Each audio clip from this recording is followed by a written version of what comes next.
सनई चौघडे मालिकेच्या येणाऱ्या भागात आपल्याला बघायला मिळणार आहे, की जय आणि शर्वरी दोघेही मस्त पावसामध्ये भिजणार आहेत आणि खेळणार आहेत आणि याचमध्ये जय आणि शर्वरी एकमेकांच्या अजून जवळ येणार आहेत. दुसरीकडे आपल्याला असं बघायला मिळालंय, की आसावरी आणि गौतमचं जे प्रेम आहे, ते कुठेतरी शर्वरीच्या बाबांनी आणि आईने स्वीकारलेलं आहे. परंतु त्यांना माहिती नाही, की त्यांची मुलगी देखील इकडे जय सोबत आता प्रेमात पडतीये. मालिकेत आपल्याला असं बघायला मिळालं, की शर्वरी जी आहे ती आता ऑफिसमध्ये आलेली असते. कारण शर्वरीच्या घरात सगळं छान झालेलं असतं. शर्वरीच्या वडिलांनी त्यांच्या 4ही मुलींना माफ केलंय आणि दुसरीकडे त्यांनी आजच्या दिवशी सुट्टी देखील घेतलेली असते, कारण त्यांना शर्वरीच्या आईची काळजी घ्यायची असते. परंतु दुसऱ्या बाजूला आपल्याला असं बघायला मिळतं, की शर्वरी तर ऑफिसमध्ये आली आहे काम करायला आणि तिकडे जयला खूप जास्त राग आलेला असतो, कारण त्यांची एक महत्त्वाची डील हातातून निसटून गेलेली असते. त्यावेळेस मग शर्वरी जयसोबत एक महत्त्वाचे डाउट्स सॉल्व्ह करायला जाते, तर जयला शर्वरीवर खूप राग येतो आणि तो रागा-रागात तिला साईटवर जायला सांगतो आणि म्हणतो, की "तू साईटवर जायचं, ऑन ग्राउंड काम करायचं, छान काम शिकायचं आणि मग माझ्याकडे यायचं." आणि मग शर्वरी देखील रागा-रागात निघून जाते साईटला. आता होतं असं, की आजच नेमकं मुंबईचा त्यांचा पहिला पाऊस येतो आणि पहिला पाऊस आल्यामुळे सगळ्यांना जय पटकन ऑफिसमधून घरी जायला सांगतो. कारण मागच्या वेळेस जेव्हा पाऊस आला होता, तेव्हा खूप पाणी वरतीपर्यंत आलं होतं आणि यावेळेस देखील तसं होऊ नये, त्यामुळे जयने सगळ्यांना पटकन ऑफिसवरून घरी पाठवलेलं असतं.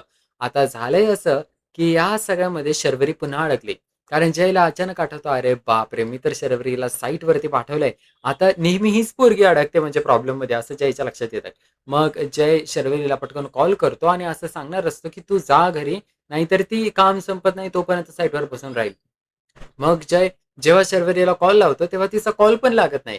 आता जयला लक्षात येतं आपल्याला जावंच लागणार आहे साईटवर शर्वरीकडे आणि जेव्हा मग तो शर्वरीकडे येतो, तेव्हा तो शर्वरीवर खूप चिडतो. तो म्हणतो, "तुला काही समजत नाही का? पाऊस आलाय, पाऊस सुरू झालाय, तू इकडे काय करतीये?" मग शर्वरी म्हणते, "झालाय पाऊस सुरू तर काय चांगली गोष्ट आहे ना, मी काय तुला भिजलेली दिसतीये का?" आणि तेव्हा मग शर्वरी तर तिच्या आत त्या शेडखाली काम करत असते, त्यामुळे ती तर काय भिजलेली नसते. मग त्यावेळेस जय बोलतो, "तुझा फोन कुठे आहे?" तर शर्वरी बोलते, "फोन माझा पर्समध्ये आहे." आणि पर्स तर लांब ठेवलेली असते आणि त्याचमुळे तिने फोन उचललेला नसतो जयचा. आता जयला अजून राग येतो. त्यानंतर मग जय बोलतो, की "अरे तुला कळत नाही का? घरी जायला पाहिजे." पण शर्वरी बोलते, "माझं कामच नाही झालं. मी घरच्यांना ऑलरेडी सांगितलंय, की मी साईटवर आली आहे आणि मला उशीर होऊ शकतो." त्यावेळेस मग जय बोलतो, की "अरे बापरे! आता काय बोलू तुला?" आता शर्वरीला समजत नसतं जयचं काय चाललंय. म्हणजे जयला यामुळे राग आलाय, की फोन पर्समध्ये ठेवलाय. का यामुळे राग आलाय, की पाऊस आलाय? का यामुळे राग आलाय, की ती खूप काम करते आज? तर त्यावेळेस शर्वरी जयला विचारते, की "तू इकडे आलाय तरी कशासाठी?" तेव्हा आता जय सांगू नाही शकत शर्वरीला, की तो फक्त शर्वरीसाठीच आलाय तिकडे.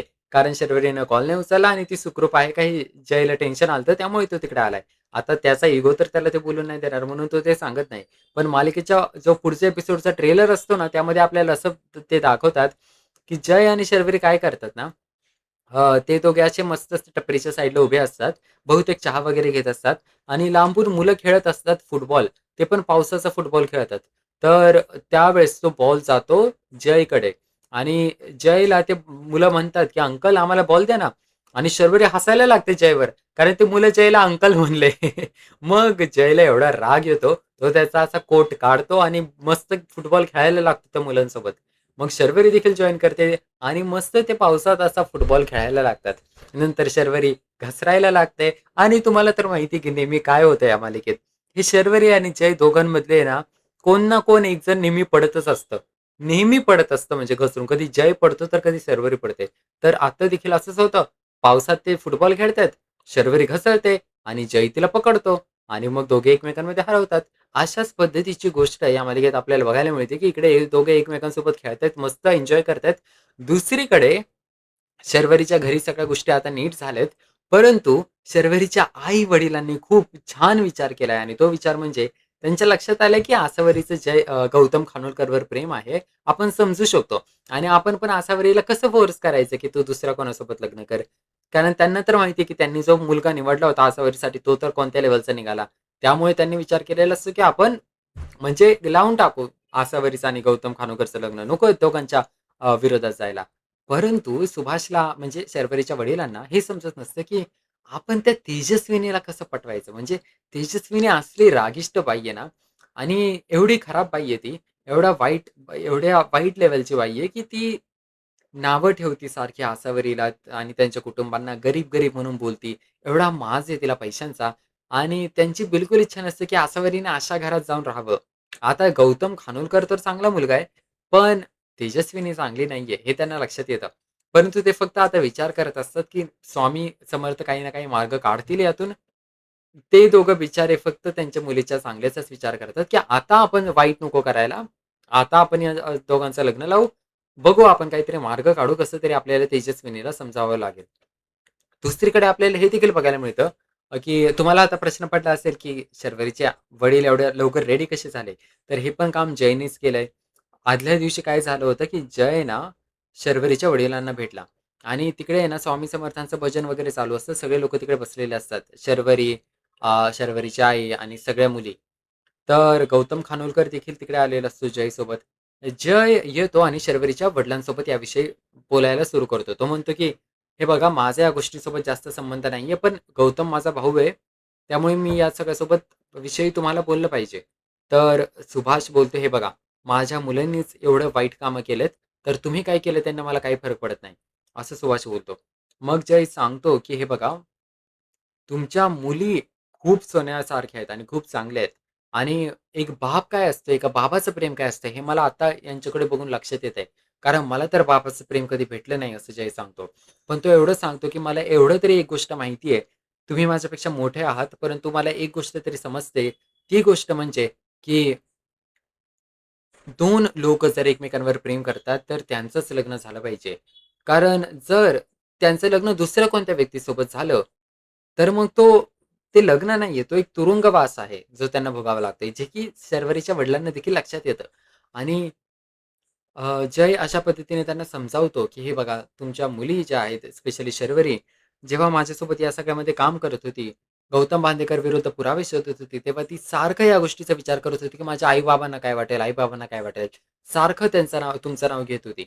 आणि दुसरीकडे आसावरी देखील पाहिजे तर पळून जाऊन लपून गौतम खानोलकर सोबत लग्न करू शकले असते. या सगळ्या गोष्टी ऐकल्यावर शर्वरीच्या वडिलांना सगळ्या गोष्टी लक्षात यायला लागतात आणि मग ते गप्प राहतात. जयसोबत अजून काही बोलत नाही. फक्त वळतात आणि मग तिकडे जातात, जिकडे त्यांच्या सगळ्या मुली बसलेल्या असतात आणि ते सगळे मुली भजनसाठी बसलेले असतात. तर ते फक्त आसावरीच्या डोक्यावरून हात फिरवतात.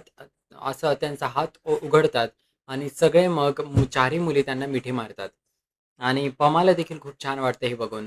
कारण पमाने चारही मुलींना माफ केलं होतं, परंतु त्यांची इच्छा होती, की त्यांच्या बाबांनी देखील त्यांना माफ करावं आणि फायनली तसंच झालेलं आहे.